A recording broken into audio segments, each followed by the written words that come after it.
Hi, everyone. Welcome back. All right, now we're going to go into the section of the podcast where we're going to go ahead and talk about some of the news and things that are happening today. Outriders yesterday on Thursday posted to the Outriders subreddit some of the commentary and development, some kind of the commentary development and patch notes and things that have been saying about the game and how the demo has been performing. So let me go ahead and read this small snippet of the notes that they left on the subreddit, but you can always check out the full notes on the subreddit as well. Okay, they wrote that, "Hello everyone, it's hard to believe that a week has already flown by since we released the Outriders demo to the world. From the bottom of our hearts, thank you so much to everyone who has already taken their first steps into the world of Outriders. Since demo launch, we've closely watched over 2 million players download and battle their way through the war-torn hellscape of Enoch. And we're very excited to welcome many more as we advance to launch day on April 1st and beyond. To that end, we want to share some bundled information about the demo launch week and our plans for the future." And just off the bat, 2 million people already trying out the demo. That's kind of amazing, especially considering how I don't want to say that this is like a huge game in the same way of like the Division or Destiny or even like an Assassin's Creed. To me, Outriders is a little bit of a double A game instead of a triple A game. But even the fact that 2 million people have already tried out the demo on various different platforms, that's a good sign. Yeah, it's a good start, man. Right? It's amazing that they've gone so far. And again, they're just talking in the patch notes how they got 2 million downloads and players playing all over the world. And of course, they're addressing a lot of issues that they've been having with the demo. Of course, not everything has been smooth. There have been some matchmaking issues. There have been problems with the crossplay. And of course, all of this is good. It's good for them to know all this now that the demo is live and out there in people's hands so they can properly address it, hopefully by the time that the game comes out. I'm not too hopeful, at least in that regards, because a lot of games lately, because of COVID and everything that's happening, a lot of developers are having a hard time trying to keep up and patch their games. Hopefully they can get to that issue. If not, at least they are aware of some of the issues that are happening. But yeah. So let's go over to some of what they are going to be patching this week for the demo. Okay, so according to online feedback, a lot of the complaints have been that I don't know if you noticed, Tito, but there have been like motion blur when you're playing the game. I don't know if you ever seen that. Yeah, I have noticed. Right. Whenever you're turning the tight corners or whenever you're moving on the map, there's all this motion blur when you're turning around, and that's something that people have complained that they want the option to turn that off. And yeah, they are turning that off. They're going to add a motion blur toggle to all platforms, which is great. They're listening to what we want, or at least listening to some of the complaints that people are having out there.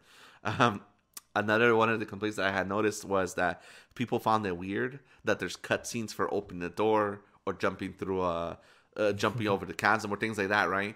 Yeah. That apparently one of the developers had, I think, spoken on Twitter. I'm not entirely too sure where I got this information from. I got it from another podcast, and they were saying that the reason why it was made that way is because originally it was just a loading screen, and people who were playtesting the game didn't know where they were at, or they felt disoriented every time they loaded into a new area. That's why they added those animations, so that way you could see what you did. Like, oh, you jumped over the chasm, and now you're on the other side. Apparently, that was a development trick that a lot of people made fun of and made memes about, because it's just a little weird that there's cutscenes for just that specific door or just for that specific opening to the next area. But again, there was a reason behind that. I don't think does it work fully. Maybe. Kind of. Now Resident that Evil, man. Yeah, exactly. Now that I know the reason why they did that, it makes sense. Like, oh, okay, I could see how some people might have gotten disoriented when they loaded to the next area. Like, oh, where am I at now? Yeah, it was very it felt antiquated a little bit. Right. The little mini animations, it was just like, really? This is some 1997 shit right here. But overall, again, like reading the patch notes here, they are making lots of various improvements, which I think is great. I'm not going to go over all the patch notes. Again, you can read the patch notes online on the Outrider subreddit.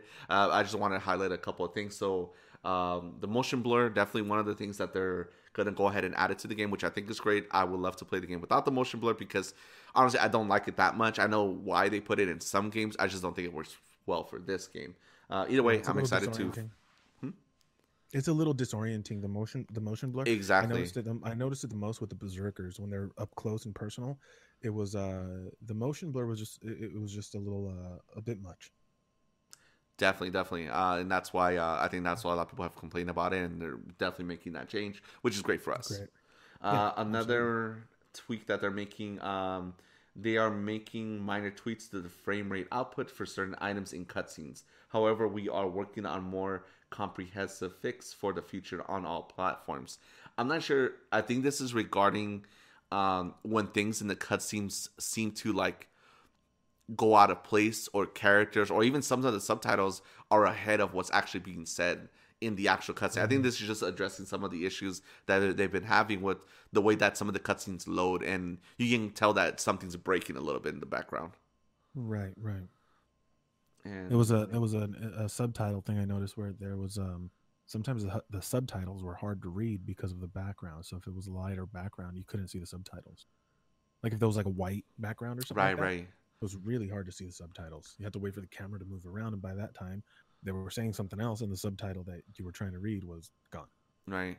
And again, that kind of worries me a little bit that it's in this shape and we're only a month away from the game. Like, it's not a terrible shape, at least not to any degree of the imagination. Like, Avengers was way worse. Like Avengers, I've played some really botched launches. Anthem is I think our bar of entry of how bad a game like this can be is so low now that anything that even is remotely good, we praise it to the high heavens. Oh man, I know, right? Just being complete, just being a full game. We're like, yay, hooray! It's a full game. It's a full Avengers is game. Yeah, when so many games have been coming out broken or just not being feature complete or just not being to the level that we expect them to nowadays. I Again, feel like I'm. Go games ahead. are hard. Game development is hard. It's a mixture of Of course. technology, art, and business, right? Like the Yeah. business side's going to say, no, we want a game like this, but the developers and the artists are saying, but yeah, but that's community not, wants that's not the vision. It's not going to sell, blah blah blah. Or this is the vision that we want to sell. Like, but market research says people want this. Like it's always that balance between business and art. Yeah. Art by what's the word? There's a word I'm looking for. I can't think of it. Might have to cut this out. No, you're fine.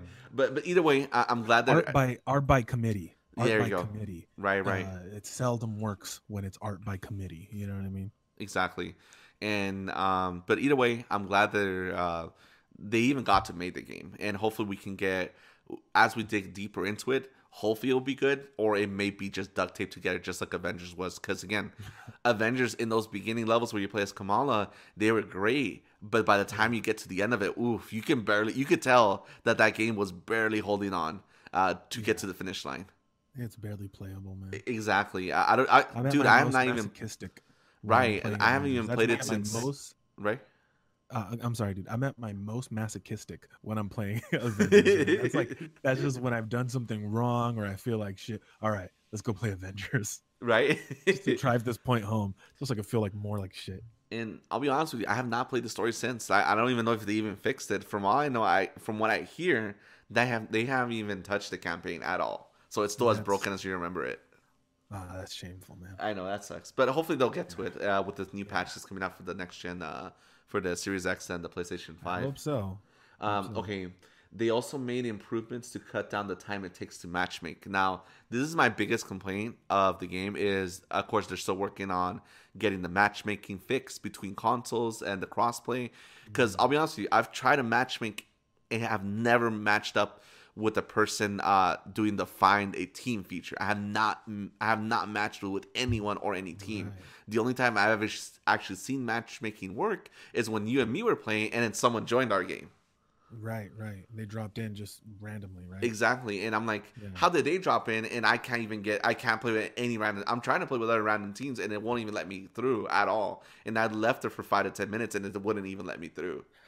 I don't know if this applies to this, but I do remember a couple of nights ago where you were trying to jump into my game because they're promoting the drop in, drop out, right? Right. We were in a party, we were trying to join each other's games, and we weren't able to do it. I have to leave the middle of my campaign so we can rejoin a party and then start the whole mission all over again.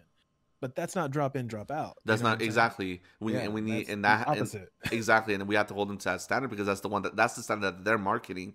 Because Borderlands 3 does have drop in, drop out. If you're in the middle of a game, you can invite someone and they'll join your game at whatever progression point you're at.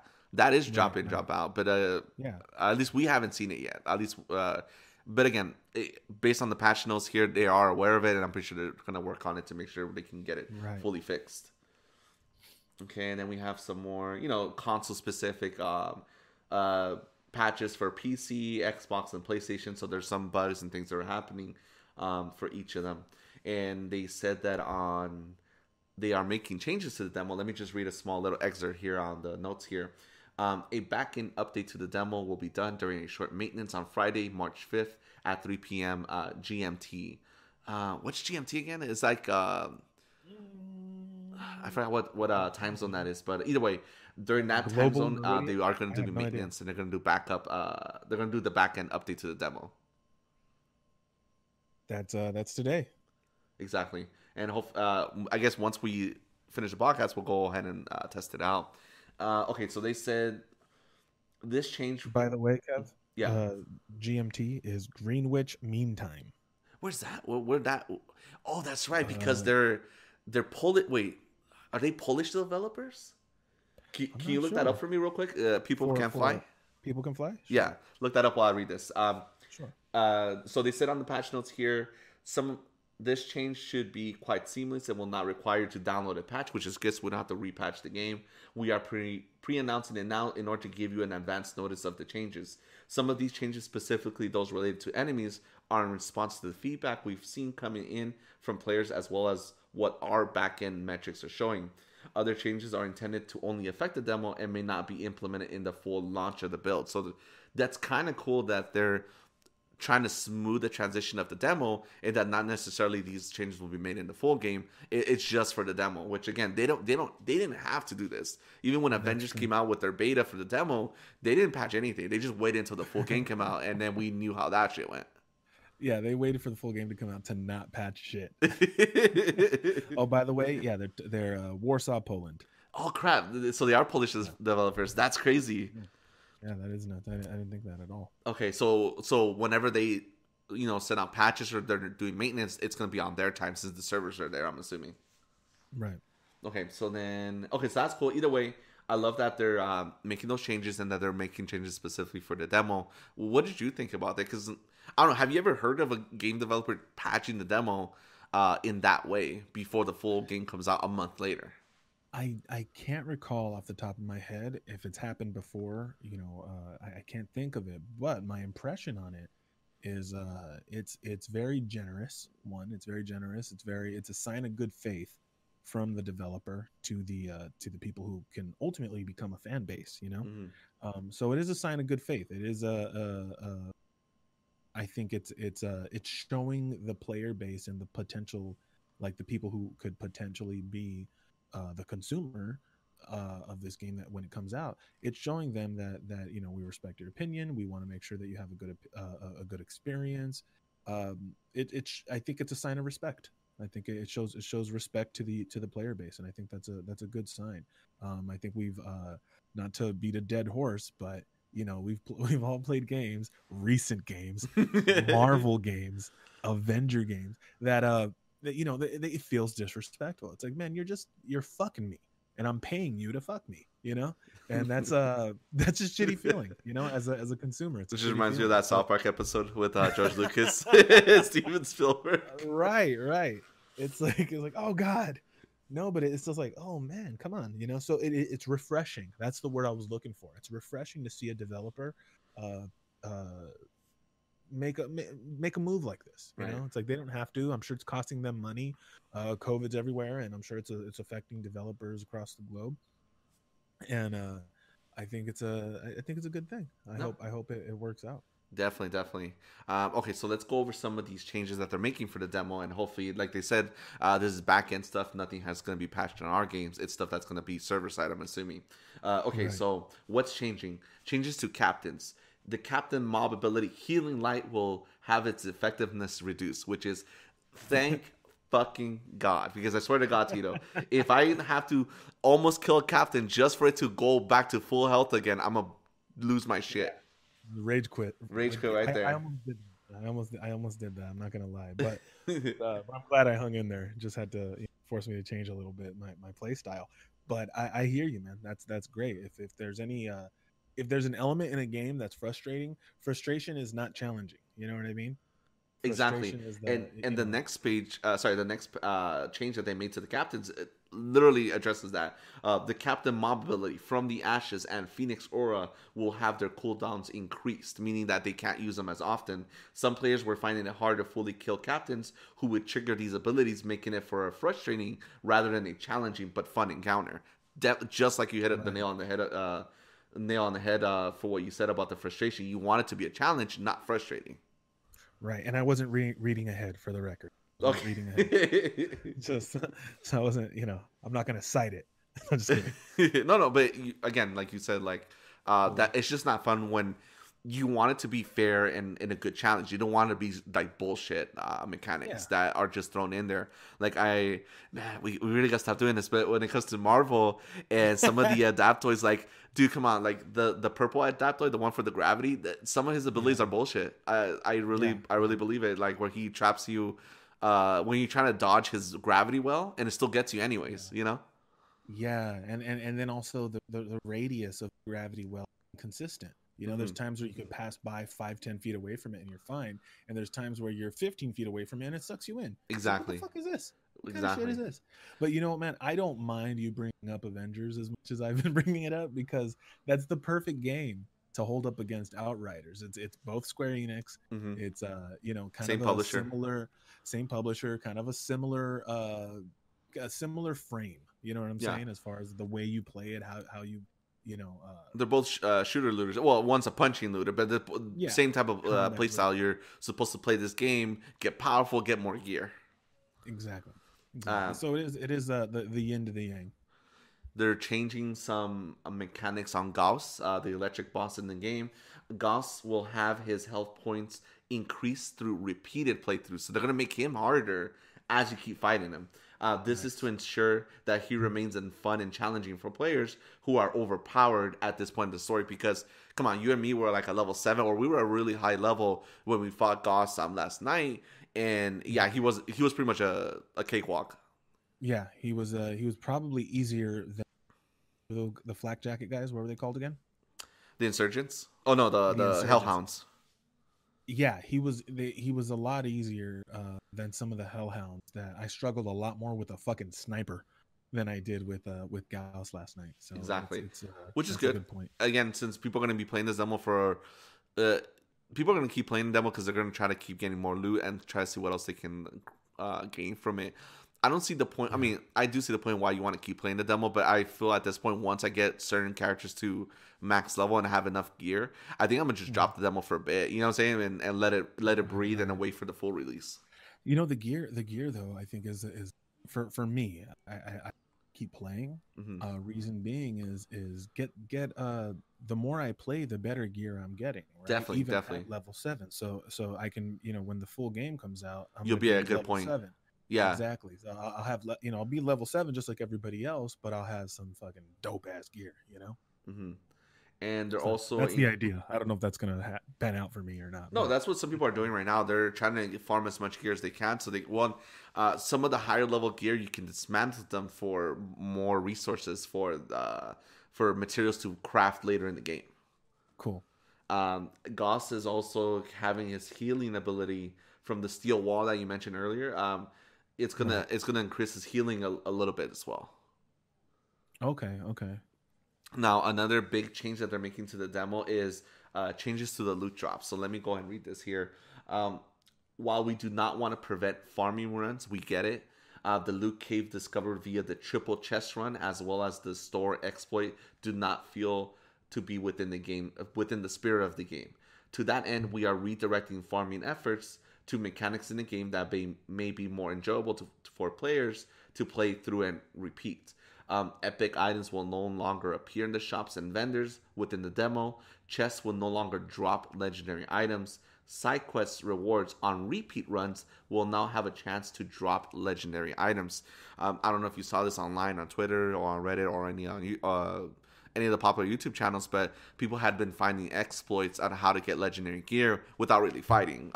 What they mentioned was the triple chest run is you will load into the specific point right before you fight Goss. You can get 3 chests, quit the game, load back in, keep doing it over and over and over until you got something. Oof. So they were doing that, which again, when they mentioned the loot cave in the note, everyone knows the infamous loot cave that happened in Destiny 1. You would sit there, shoot enemies coming out of this cave and just loot the shit that they would drop, and and people just stood there for hours, and I did it too. We stood there for hours just shooting this bullets into this cave and then picking up whatever that dropped in order to get ahead and try to get the best items you could. That's great, man. Instead of playing the actual game. I don't know how I feel about that because it's within the parameters of the game. If the developers leave it that way, if they change it, they change it. But I understand what they mean about it being in the spirit of the game. Where it doesn't coincide with what they intended. Exactly, and that's always and that's always the back and forth between, because again, this happens in a lot of games too, where players want one thing and why are you taking away to exploit the game, and developers don't. But we want it's like that whole the art and the artist, you're gonna experience the book or the movie and how you felt it communicated with you when that may not have been the intention of the artist. Right, exactly. I don't know how I feel about spamming. Okay, so then what do you feel about the increased drop rates for the quest themselves? Because right now we only have about 4 side quests. Do you see yourself running those side quests over and over again to try to get one of those legendary weapons? I think so. I think I feel like there's a lot of replayability, not just with the difference of classes, but even as until the game comes out, just to familiarize yourself with the mechanics and learn how to be a little bit more fluid, because that stuff takes time. So I think running it over and over and collecting the gear, I think it's a good thing. I think it's fine. Definitely. Okay. Well, I don't know if I answered your question correctly. No. I totally get you. It's all about progression, and you want to have a good, smooth progression. You want to make sure that your efforts are being rewarded with the appropriate reward. Exactly. And again, farming. Again, people can bitch as much as they want, but a loot cave type of scenario where you're just constantly trying to abuse the system to get the best weapon is not fun. It's not fun at the end of the day because you have to reload the game. I don't know if anyone said that this is fun. You're fucking bullshitting. You're fucking lying, right? You're crazy. Yeah, it's definitely not fun. Expletive, yes. Yes. Abusing the system, yes. Fun, no. I rather actually play the game and get my rewards rather than just sit for hours waiting for a random chest to drop this thing. Yeah, that sounds like a nightmare. Right. Okay, so then those are the changes that are being made to the demo. Here are some of the things that they're going to address. They didn't give a time frame of when they'll address it, but they know that these are things that they want to address. So I'm just going to go over some of the things here. Camera shake during the cutscenes and dialogues. This is not something that we will be able to address fully for the demo, but we are aware of the desire from players to see the shaking reduced. We believe that removing the 30 FPS restriction during these scenes will help reduce the impact of the camera movement, but we are continuing to investigate what can be done here. Right off the bat, them saying this is not something we will be able to address fully for the demo. Right, again, that good faith thing I mentioned earlier, just straight up setting the expectation, saying hey, we're not going to be able to do this for this, but we're attempting to do it for that.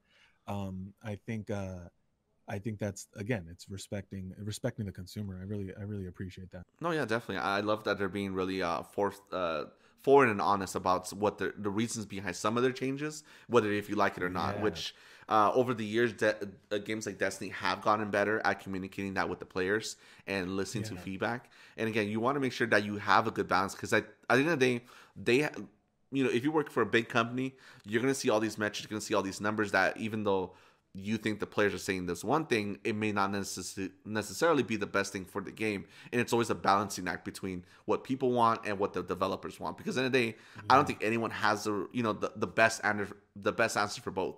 I'm pretty sure developers have reasons of why they leave certain things in the game, or the way that it is, even though players don't necessarily like it or whatever. I'm pretty sure there's like don't see how the cookie's made because you're gonna be disgusted by some of the things you see. Yeah, I don't know. And that might not be the best example, but you know what I'm saying.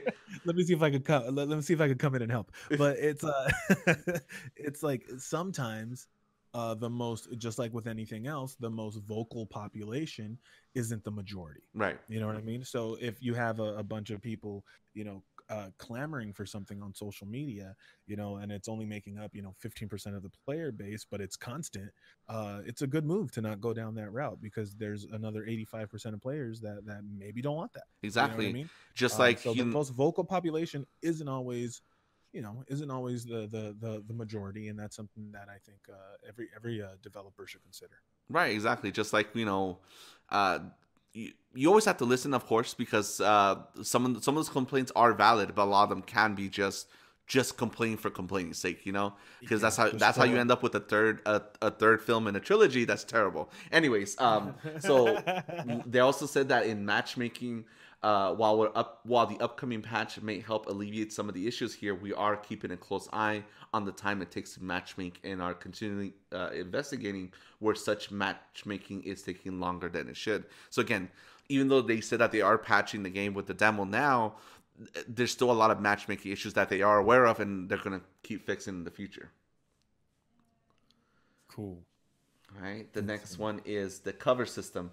Since the demo launch, we've been paying special attention to all player feedback and have been reading discussions about the cover system in Outriders. While this is not something that we will be able to fix within the demo at this time, the main game will not only include a slew of bug fixes for many cover locations, but will also address and fix a handful of systematic issues that are currently affecting the cover mechanic on the global level. I think that's great. I'm glad that they do acknowledge that the cover system isn't perfect and that they are making system-wide changes, because that's important, because you wanted to be able to make sure that this affects every part of the game, because clearly we're going to be playing a lot more scenarios and a lot more locations, and that has to be a system-wide change. Right. So I find it interesting that they mentioned that some of the bug fixes are going for cover locations, saying that it's localized to a specific area where there was troublesome coverage, right? Exactly. But also having fixing it on a global level, it's now you're fixing the mechanic. You know what I mean? Now you're not just fixing the trigger system where you could trigger the cover animation, which is based on the area of cover, right? Mm-hmm. Now you're fixing the actual mechanic of the player of controlling the sprite or whatever. Yeah, because you want that cover system to be good, snappy, and do exactly what you want it to do. Exactly. It's frustrating when you're trying to, movement in any game is always key, right? Like you want to make sure you have full control of your character and not to feel floaty or sloppy. You want to make sure that when you're jumping or moving to cover, it's snappy and responsive. Yeah. Okay, there have been some issues with items disappearing. I haven't had any, so I'm just gonna skip that for now, because I'm again, these are things that are gonna come up. These are just natural, bugs that they have to fix. Those are, whenever things like that happen, of course they're gonna address them. There's no way that they're not gonna address it. Yeah. Now this one I thought was interesting. Okay, so this last section I said that they mentioned about things that they're working on is cheating and players using obvious exploits. We are aware of a handful of players who are using third-party software to alter the game files and save data in their favor.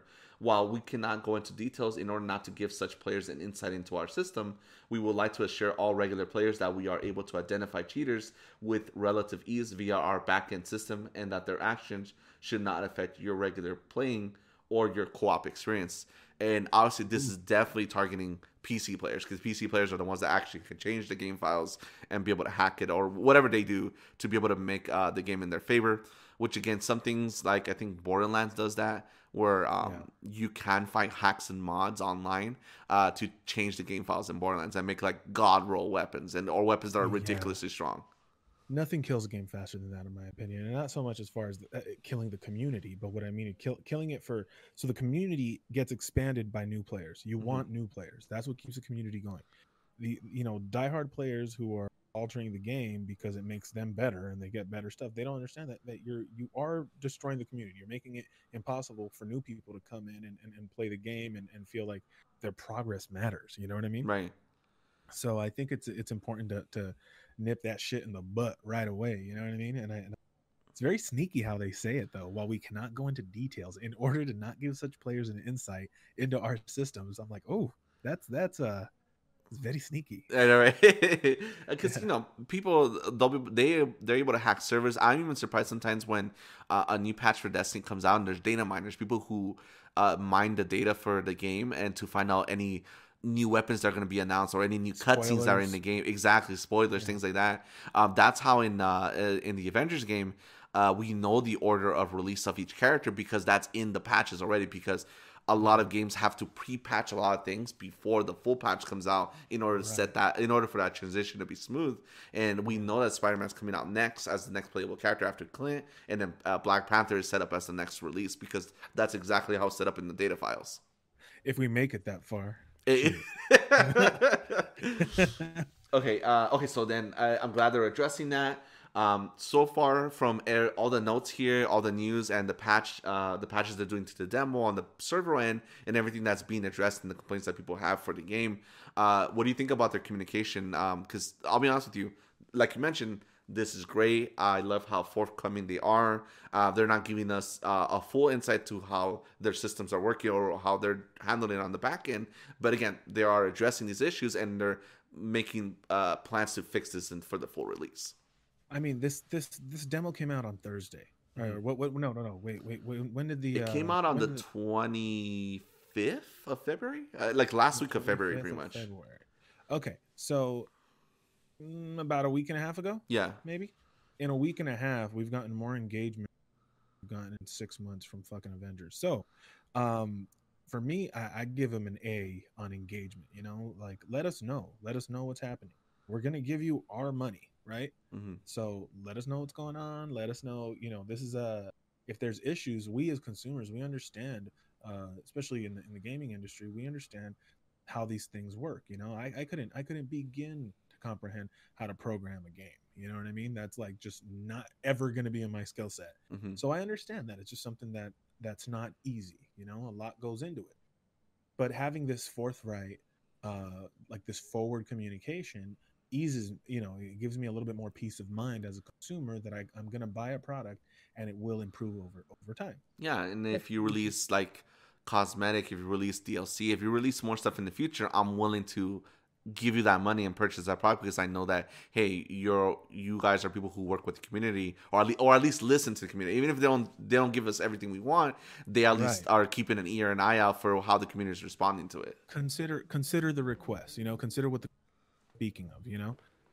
that's not, I think that's the way to keep a gaming community, like a community that plays a single game or whatever. It's a way to keep that alive. Yeah, definitely. So like you said, like game development is hard. People wanted, for example, in Destiny, people wanted cross-gen, just like Outriders, cross-gen and cross-platform play for a long time. But I don't think people realize how hard that is, especially for a game that's 6 years old. You know what I'm saying? Right. It's like saying, "Hey, can I make my gas card into a hybrid car?" You know what I'm saying? Like, you would have to buy an entirely new car. But games are different. Destiny 3, right? Exactly. But because you have to get all this old code and all this old information and bring it to the forefront and bring it to the you have to push it forward, right? And again, like anything, that takes a lot of work, or you would have to, in my example, make a brand new card. Either we save it for Destiny 3 or find a way to push it forward. But luckily for Destiny, they are pushing it forward. It's just going to take a little bit longer. It's going to take, they mentioned 2022, the crossplay would come out. So, hey, if it took 7 years to get there, that's fine as long as we're all playing together. Right. And that's a thing that always seemed to me especially with games that have big online communities like Destiny. It always seemed, or Call of Duty or anything like that, it always seemed counterintuitive to me to have it be sectioned off. Yeah, because it's like you're cutting your entire community in half, you know. And if you have two communities who can't keep your game going, you know, but together they could, you know, then it makes sense to cluster the community and have a massive player base or a larger player base, despite whatever hardware they're using, you know. So Exactly. I really I enjoy the fact that that's gonna. It seems like the trend is heading towards crossplay being more commonplace. Definitely, definitely. And I mean, I know people like to shit on it, but you have Fortnite to thank for that. If it wasn't for Fortnite, Right. you wouldn't have these giant strides. Fortnite is what broke the door down, and Fortnite was the first game that said, "Hey, why can't we have crossplay? We're the biggest dick in the industry right now. We're gonna fucking plop our dick on the table. We want crossplay." And guess what? Thud. Nintendo, PlayStation, Xbox, they all fucking Jumped on. jumped on and okay, we'll give you crossplay. And then as soon as that door opened, Activision was like, hey, we're Call of Duty. Why don't we have crossplay? We want crossplay. And look at where we're at now. Rocket League has crossplay. Destiny's gonna get crossplay soon, and Outriders has crossplay. It almost made no sense back in the day why we even had this system. But again, the game industry is still, when you compare the game industry to any other industry, comic books, films, it's a young industry. It's only about like 40 to 50 years, and we're still learning on how the games will develop and change over time. And at a point, like, hey, if you wanted to play Halo on your Xbox, you can only play against Xbox people. That made total sense back in the day. Right. But now that everything is so communal and everything's online and we're all constantly connected, it only makes sense that we break down these barriers just for the health of the game itself, and also for everyone to play on the same platform. To sustain the community. Yeah. You know, it's like there's some people who can only play on or prefer to only play on PC, and there's no reason to keep them apart from people who prefer to play on consoles when it's the same goddamn game. Exactly. And Doesn't make some any sense some to- platforms are going to have a bigger range of players on one end than the other. Like, for example, back when Street Fighter 4 was still out, Street Fighter 5 went exclusive to PlayStation, but when Street Fighter 4 was out, there was a bigger community on PlayStation than there was on Xbox, because again, PlayStation was always the brand that you went to for fighting games, so it only made sense that a lot of people who play fighting games went to PlayStation. But imagine if you could play both communities against each other, or at least in the same pool, then you have more variety and more players to play against. Yeah, and then we don't see things like, what was the last one, Anthem, where they pull the plug on it. Yeah. Yeah, I mean, you don't have to see things like that because of dwindling player bases, you know. Exactly. Dwindling player bases. Yep. Okay, well, That sounds like another podcast title, huh? Right. Okay, well, that is pretty much it for the news. I'm glad that they're addressing those issues. We spoke about the storylines, the gameplay differences of all the character classes. Overall, you and me, it sounds like we have a positive view on the game and everything that's going to come out soon, hopefully with the full release. Did you have any final thoughts or anything else you wanted to mention about Outriders while we're No. I think they're off to a good start. I want to play more. There are some issues that I see here and there, but they're pretty inconsequential. You know, they're more like nitpicking and nitpicking and wishful thinking. But you know, I want to see where it goes. I'm definitely going to be picking it up on launch day. But yeah, I think they're off to a good start. Mind you, maybe it's the fact that the last game that I really played was Avengers. So maybe seeing something a little bit more solid is just kind of like taking that, you know, washing that taste out of my mouth. Mm-hmm. But maybe they're really onto something. So only time will tell, and I'm eager to see where it goes from here. Right on. I'm definitely with you on that as well. I'm really excited for Outriders. Even when I saw the game, I knew that when it was first announced at E3, there wasn't much to go on. But I don't know. I just had a feeling about that game where, like, you know what? I see myself playing that game in the future when it comes out. And yeah, it's definitely up my alley. It's the type of game that I like to play. It's a looter shooter, it's progression. You have a lot of things in Outriders that they've shown that they've seen how other communities or other games have handled certain things, and they implemented not better ways, but they've learned from those mistakes. They let those games make those mistakes so they could make a better version of it. At least, like, for example, like I mentioned earlier, the Destiny class system, where a lot of people feel like they don't have control over their stats or what they put their ability towards. Guess what? Outriders heard that complaint from that community and made sure that their system was more intuitive and more customizable on their end. Very in depth. Exactly. Yeah. All right. Well, that sounded great. Go ahead and stick around for our next segment. This is being called Shoot the Captain. We'll be right back. Shoot the Captain. Shoot the Captain. Cool, man. Are we taking a little break, or do you want to just jump into it? I just want to jump in. I just wanted to give it a little breather there, so that we can. Sure. Just to recollect ourselves, I'm gonna eat a banana real quick, Go for it. because my energy kind of dipped a little bit. My bad. No, go for it. Dipped a little. We're almost dead. This sausage is just for fun, really. Oh yeah, I've been alluding to Avengers the whole time because of this segment. We're just pissed off Avengers fans that are going to Outriders. Yeah, no, that's great. No, I'm sure, dude. Like, I'm sure we're gonna find people. No, definitely. Even did I send you that picture where all the arms are like holding each other? It's like Anthem refugees, people who are bored of Destiny, people who are pissed at Avengers. They're all joining together to play Outriders. Yeah. You totally did, man. That's what it feels like sometimes. Seriously. What it is. But that's cool though. Breathe new life into the industry. I love it. Excuse me. All right, man. I'm ready. Okay. Let's see. Okay. Let's go in 3, 2, 1. Okay, everyone, welcome back. This is our last segment for the podcast.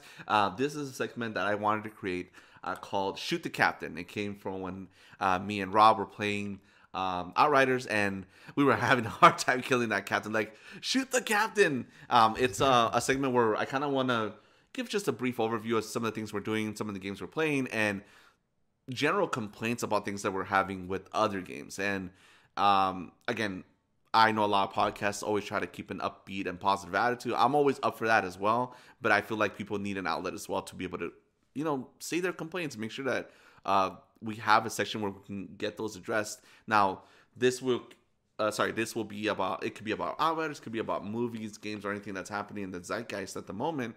But I wanted to bring my biggest pet peeve and I want to shoot the captain segment is Avengers. What the fuck is going on with Avengers?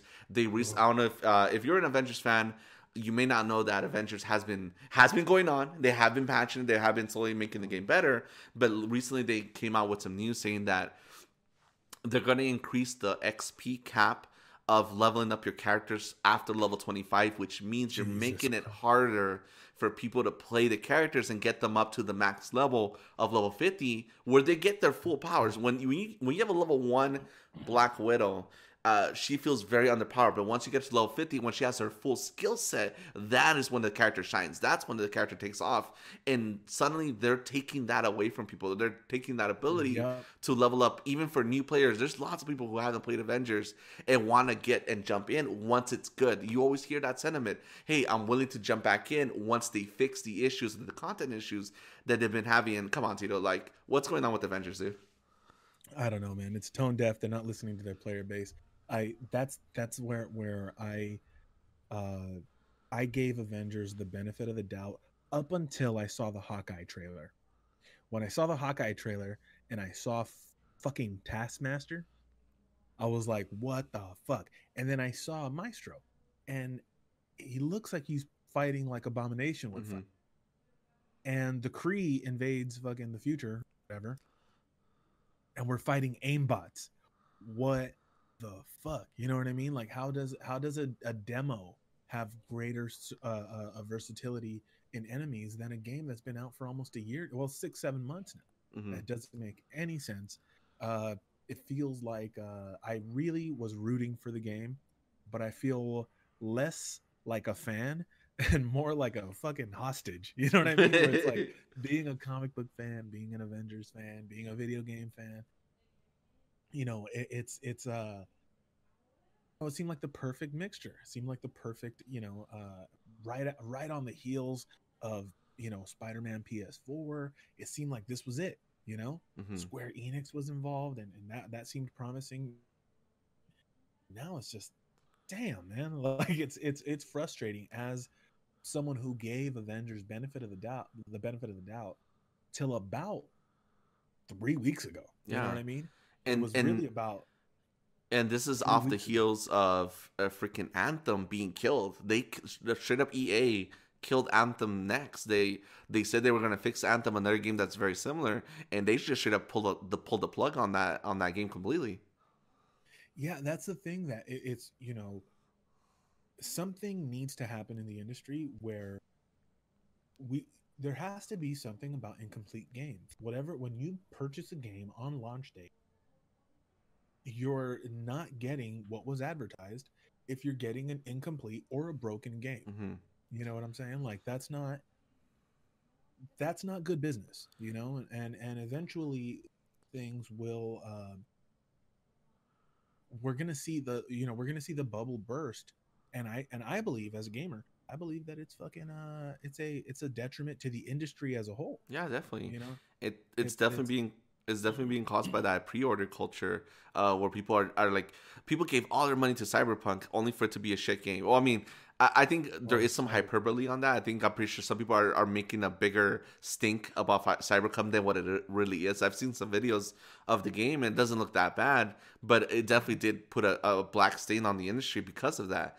Again, Yeah. people, stop pre-ordering games. Like, there was a time, I remember this time. There was a time where you would pre-order games at GameStop or at EB Games back in the day because there was a chance you couldn't get a copy of it. That made sense at that time. You can get a copy of any game now. There's no, it's not like you can't get a digital copy. There's tons of copies available. There's no sense of fully pre-ordering a game when there's no need for it anymore. So stop pre-ordering games because they see those numbers and then they already sold the game to you. So then they cut corners or they hold back development, what have you, right? And you get shitty products. And like you mentioned, Tito, Rob, you're definitely gonna get a cold, what's it called? That's not a freezing effect. There's an effect that happens that when someone shits the bed, it puts everyone on alert. It stinks. Exactly. Like, especially when Battlefront 2 came out and they put loot boxes for you to gain abilities that make you a better player, meaning you could buy your way into better abilities than someone who would play for free. And as soon as that happened, every other game that year and the year after did not put any type of microtransactions, at least for a while. And as players, we also got, these developers and these companies, and it's almost always the publisher that sets a release date, and the developer is working. They can only work as fast as they work. Exactly. You know what I'm saying? Like, I know that sounds stupid, but a developer can only work at the speed it works in. It can't work faster and it doesn't work slower. That's just the speed in which they produce a game. And if you overwork them, you're gonna have a shitty product. If you overwork them, or if you're pushing them to match a release date because it fits with your, because it helps the, publisher with their fucking third quarter taxes or whatever the fuck whatever the reason is for pushing these release dates and not saying, okay, we are gonna hold this off. We're gonna postpone this game. I am 100% behind postponing games. Yeah, I think if that's what's gonna get us a better product, 100% down.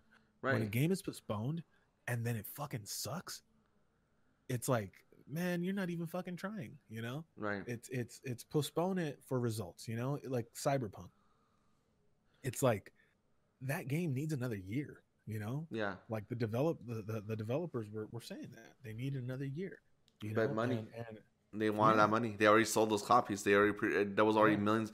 I read an article saying that there was already millions and millions of dollars in pre-order money already. So people already paid the game up front, even though they hadn't. Yeah. It was all based on trailers and hype. That's all that game was based on. My philosophy on this is, if I give you the money when you for it, give me my fucking game when you say you're gonna do. You know what I mean? Don't give me this piece of shit that doesn't play. That doesn't, you know what I mean? Like, that is not a fair trade. We are not trading cash for goods and services here. You're giving me something that doesn't work. If you go and try to use the $60 I paid, that I used to pay for the game, and you try to buy something else and it doesn't work, it declines those $60 because my, whatever the fuck, my money was broken. You know what I mean? Right. You wouldn't give me a game, Exactly. So it's like, it is to me, it's just bad business, and it's bad for the industry as a whole. It's bad for gamers, and it's I feel like it's a looming shadow over the industry, where if this gets out of hand, if there's no regulation on it, Mm-hmm. if Well, this gets out of hand, then I could see, it's gonna be worse for gamers across the board. no, definitely. And I wanted to pull out that, hey, we're not saying that no game is impervious to it. We're just, hey, even Outriders could be the same shit. Like, it could be making a good first impression, but for all we know, when we play the game on March 1st, when we get deep into the game, it April could be 1st. completely broken at the end as well. We don't know yet until we play it. But you know what? And if it is, we will, you know what I'm saying? Like we will, we are trying to be as unbiased and as fair as possible. Yeah, of course. We are not being paid by, Oh no, by, we're not being paid by anything, Tito. yeah. So it's like it is important to like I said, to respect your consumer. Of course, and again, we'll know once that game comes out. But I remember one of the podcasts I like to listen to is Kind of Funny Games podcast, a group of people who used to work at IGN. One of the writers for Rogue One, the Star Wars movie, he's a regular guest on that show, and he even mentions that why should anyone ever buy a game at release date? Because it's always broken. You always have to wait for some kind of day one patch, and even that day one patch doesn't address everything. He mentioned that he bought Assassin's Creed Valhalla a month or two later and didn't have any of the issues that people who bought the game day one were having. And he's definitely hitting on a sour point of the industry, where if you wait long enough, you're gonna have a better experience than the person who bought the game at full price. If you wait a year for that game to be $30-$20, right, you're gonna have a much better and smooth experience than the person who bought it day one at $60 when it was broken. The benefit of buying a game day one, though, is upgrading your character at the rate in which people, No, I understand for like a multiplayer game, but let's say for a single player game where you're not waiting on anyone, it's just you in the game, right? Mm-hmm. It makes no sense at that level. Like, you know what I'm saying? Here's what I was going to ask, though. I mean, I was prefacing it with that, but my point is like, what if, like, do you think that there would be worse feedback if, let's say, the people who made Assassin's Creed, Ubisoft or whatever, if they go and they said, okay, we're going to hold off Assassin's Creed by a month because we need to do this, even if it was 2 weeks before launch, and they go, okay, we're going to hold off another 2-3 weeks. We're going to, it's bad. It's going to be bad publicity. It's going to be, but when the game comes out, it's going to be positive, right? Exactly. As opposed to meeting your deadline, as opposed to, meeting the day it comes out. I understand that essentially the first month of players is essentially a grand scale, testing, a grand scale test run. So you can see glitches that maybe didn't come up through testing, but it's not our job to fucking test your product. Exactly. It's your job to test your product. You know what I mean? It almost becomes like, we understand that QA testers have a hard time. They can't catch everybody. They can't catch everything. Exactly. And we ended up being the major test always is release date, right? What is it that held up and what didn't? And not every game has that luxury of being able to catch everything, especially when games are so complex and huge and the scope of the game is giant. Like it takes millions of people to be able to test the game out, and they don't have that. They have a room of probably like 10, maybe 20 people playing the game every day to try to catch as many bugs. And again, at least from what I heard in other game development podcasts, they know that these issues are existing in the game. They just prioritize which ones to fix first, and then go down the list of which ones take more priority than the other ones. Right. And just like you, just like you mentioned with Assassin's Creed Unity, the France-based one, that game came out in a broken state, and everyone was pissed. They took a year off from their yearly release schedule to work on Assassin's Creed and remake the game and give it a new engine and give it a new update. And they ended up making Assassin's Creed Origins, and now they're on the path that, because they took time to address those issues and because they took time to give the team more development time, the franchise finds itself in a much better place now. Now that they had a moment to reflect, and you know what, we're pumping out these games too fast and they're not of quality anymore. Let's pump the brakes back, because then you'll get a bigger profit later on if you take the time to fix it now, in which they did. And now they're selling millions of copies worldwide because they took the time to address the issues that the franchise was having. Right, and people forgive missteps. You know what I mean? The Yeah. reality is that a consumer base or a player base is going to forgive missteps. I don't forgive the fact that we've been fighting Abomination and Taskmaster, and then the only respite that we've gotten is fucking the goddamn Super Adaptoid that we got to fight one time. And didn't even add him as a boss didn't. character for the everyday play. What didn't even happened? throw Why him into can't the we fight him rotation. again? Yeah, it's fucking stupid. It's just bad business. That's what it boils down to. And it's what I hope these developers understand is that the player base is getting frustrated. The player Yeah. base feels disrespected, and it's going to reflect the next time you release something. You know what I mean? I mean, It's I going would just like everyone says, I would love to be a fly on the wall in their meetings to find out, because I'm pretty sure they know, Tito. They know how everyone is feeling and things like that, and some of the issues that the game is having. But I'm pretty sure they have to work with their publisher. They have to work with Marvel to make sure these things come out in a timely manner or what have you. And I'm gonna straight up tell you right now, PlayStation fans, you're not getting Spider-Man. He was supposed to come out quarter one of 2021. You're not getting them in at least until either fall or next year, because there's a lot of issues with the game. Yeah, that game, it just seems like it's just they have to go back, man. They have to go back, and honestly, the cosmetics, they look clunky and derpy, and I try to like some of the skins, I try to like some of the customization, and it's not fun. It's not fun. It's the customization is not fun. It's you need it to go through certain stages, but it really is not fun when you have to pick a helmet that looks like every other helmet, or pick a shield that looks like every other shield, or pick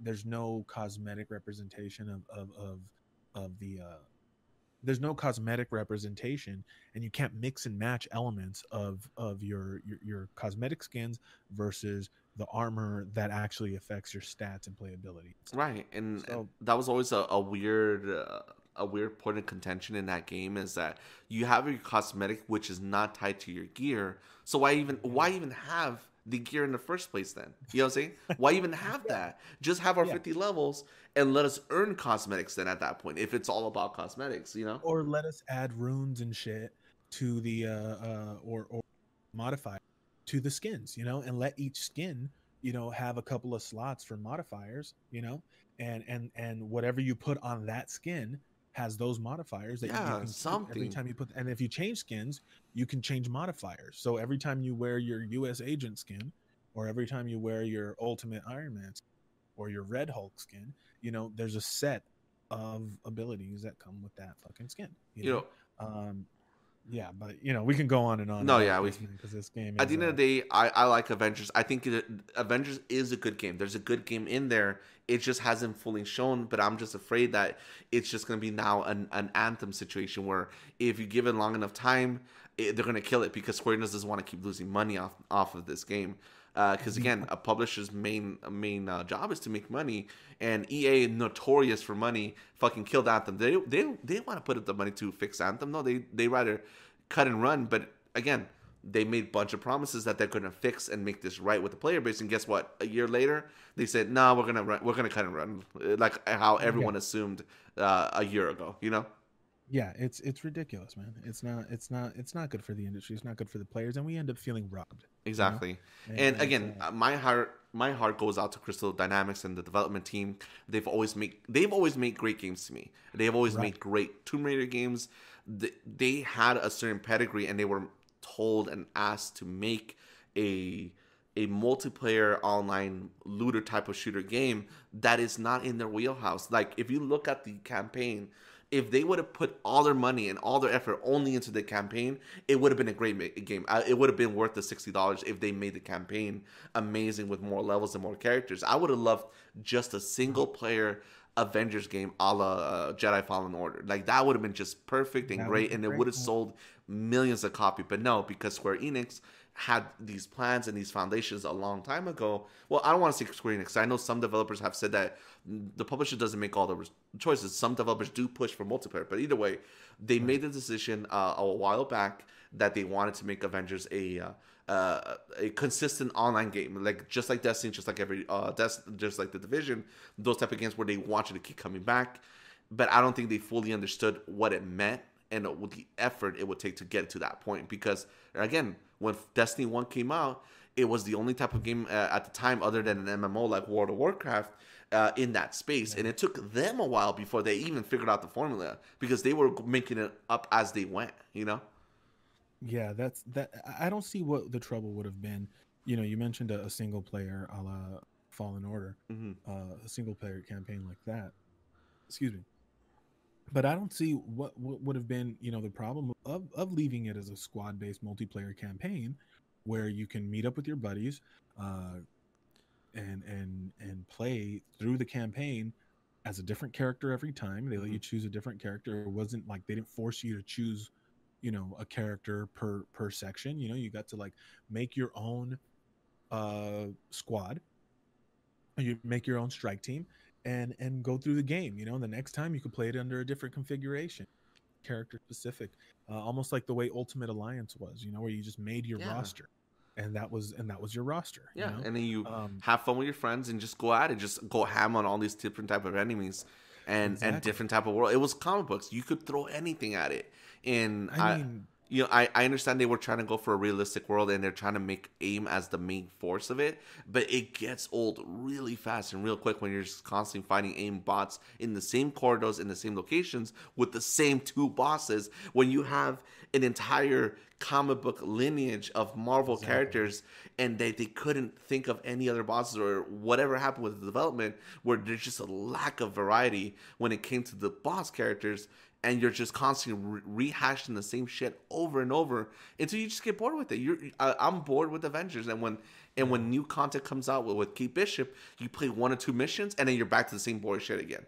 Yeah, that's exactly how it is, man. But hopefully, Outriders puts a little bit of a competition. Maybe hopefully it lights a little bit of a fire under their ass. Yeah, I hope that new thing they're doing where they're cranking up the grind. That's bullshit. We don't need a grind more. We need more content. More content. We need more content. We don't need to play more. You know what I mean? We need for us to play more. If you want us to play more, don't make the game harder. Give us stuff to do. Better. Make it better. Yeah. You know what I mean? It's not that hard.